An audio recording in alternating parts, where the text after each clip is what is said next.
les intérêts. Alors ce qui est intéressant, c'est que la franc-maçonnerie n'est évidemment ni de gauche ni de droite. La franc-maçonnerie, elle est partout pour être sûre, évidemment, de pouvoir s'adapter. C'est bien pour ça que vous avez des francs-maçons dans tous les partis politiques. Je dis bon courage aux gens qui voteront pour Mélenchon, parce que quand on voit où il est placé dans la hiérarchie maçonnique, il ne faudra pas s'étonner. Voilà. Mais il y a aussi des francs-maçons, il y a Xavier Bertrand, il y a aussi Maître Collard. Alors, j'avais des amis tout à l'heure qui me demandaient comment se fait-il que Collard, qui est on va dire porte-parole de Marine, n'a pas pris sa carte au FN. Et j'expliquais qu'il ne peut pas, parce que vous voyez l'hypocrisie de la maçonnerie. Un maçon qui aurait sa carte au FN serait immédiatement expulsé. Alors, ce qui monte en plus, il dit c'est apolitique, mais c'est apolitique, si vous avez une carte au FN, vous êtes expulsé immédiatement. Donc, il ne prend pas sa carte au FN pour rester dans la maçonnerie, parce que cette charte n'est toujours pas tombée. Donc, où il y a des gens du FN qui ne disent pas qu'ils y sont, mais enfin, s'il avait pris, lui, sa carte, il se serait fait expulsé de la franc-maçonnerie. Voilà, donc vous voyez un petit peu mieux comment ça fonctionne. Voilà, que vous dire d'autre? Si, je voulais quand même dire un mot sur ce qu'on appelle les tenues blanches, parce que moi, ça a été vraiment la goutte d'eau qui fait que je suis parti. Ce qu'on appelle une tenue blanche, c'est quand un conférencier, alors qu'il peut être maçon ou pas, vient parler pour les frères, c'est-à-dire vient faire une conférence pour les frères. Moi, j'ai vu la liste des invités, j'ai assisté à 3 tenues blanches et je suis parti. J'ai vu Caroline Fourest. Si vous voulez, ça aide un peu. Moi, je conseille aux frères qui n'ont pas trop le courage d'en sortir, allez écouter ça, vous allez voir, ça va vous aider, ça va vous libérer un peu. Parce que là, voilà. Bon, vous avez les vies de toutes les branches, et puis vous avez Klarsfeld aussi. Alors bon, je peux pas vous répéter, parce que là, tout ce que je dis est absolument prouvé. Donc ça, je peux pas vous répéter ce qui s'est dit à l'intérieur, parce que là, j'aurai un procès aux fesses tout de suite. Alors si vous voulez, vous rentrez, moi j'étais rentré là-dedans. Alors là, j'ai commencé quand même un peu à en vouloir au mec qui était de mon parrain. Il m'avait dit, non, mais tu vas voir, c'est super, parce que moi, quand même, je suis pas rentré comme ça. Hein. Je lui ai dit, mais attends, Rite écossais ancien accepté, quand même, il y a des trucs. Il m'a dit, non, mais tu vas voir, c'est du symbolisme, c'est très libre. Oui, c'est libre au début. Mais voilà, moi j'ai pas vu justement des architectes, des grands penseurs dans les tenues blanches. J'ai vu voilà la fine équipe quoi, comme d'habitude. Alors c'est quand même un problème.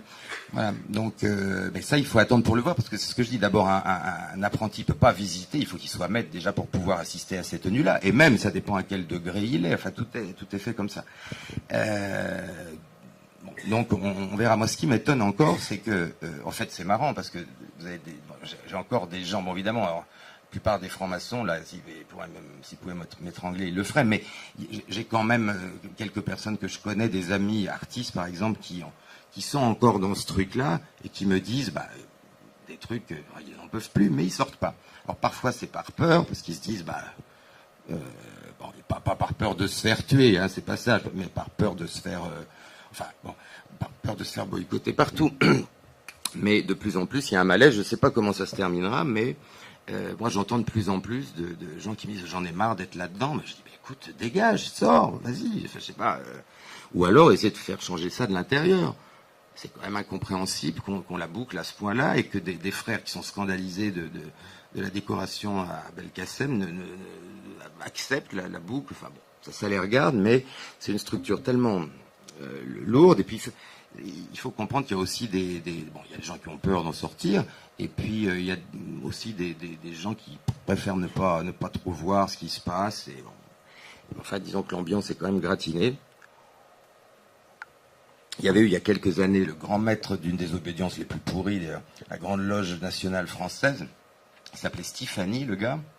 Il avait réussi l'exploit d'envoyer une lettre à Sarkozy. C'était juste avant qu'il se représente et qu'il perde. D'ailleurs, il avait envoyé une lettre donc à Sarkozy qui disait « Nous sommes tous », enfin, il parlait des frères de son obédience, « Nous sommes tous des soldats à vos ordres pour vous faire gagner, etc. » Je peux dire que quand les frères ont appris ça, parce qu'évidemment, Sarkozy s'en est servi, il lui a d'ailleurs répondu très gentiment en mettant les 3 points alors que...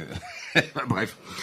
Et le type, évidemment, était empêtré dans des affaires financières, mais impensables. Ça a duré des années. Il se battait même dans les loges. Enfin, bon, vous imaginez un peu voilà. Et aujourd'hui, on a des grands maîtres d'obédience qui n'ont strictement rien à faire des frères.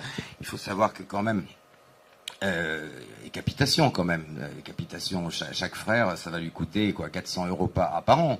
Hein, vous voyez, donc maintenant ils font de l'art-tape, si vous voulez. J'ai même vu que, parce qu'au départ, la maçonnerie, c'était uniquement par parrainage. Quelqu'un qui vous connaissait, qui, s'il pensait que vous étiez apte à entrer, vous faisait rentrer. Ensuite, ils ont fait de la propagande pour être plus nombreux, évidemment, et le but, ça a été tout de suite de faire en sorte qu'on puisse contacter soi-même une obédience, genre lettre de motivation, etc.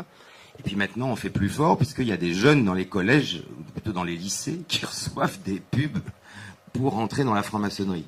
C'est-à-dire, on peut considérer que le PS, bon, est mort, hein, ça je crois que c'est clair. Les mouvements genre SOS racisme, il y a de plus en plus de gens qui ont compris que c'était pas un truc antiraciste et que c'était aussi complètement manipulé. Donc ils se demandent comment on va récupérer la jeunesse. Hein, ils vont pas se mettre au PS, ils vont pas. Alors comment on va pouvoir? Et là, il y a vraiment, pour la première fois, un désir de faire intégrer les plus jeunes à la franc-maçonnerie. Alors, on verra ce que ça donne, mais voilà, ça, on sent qu'on en est là.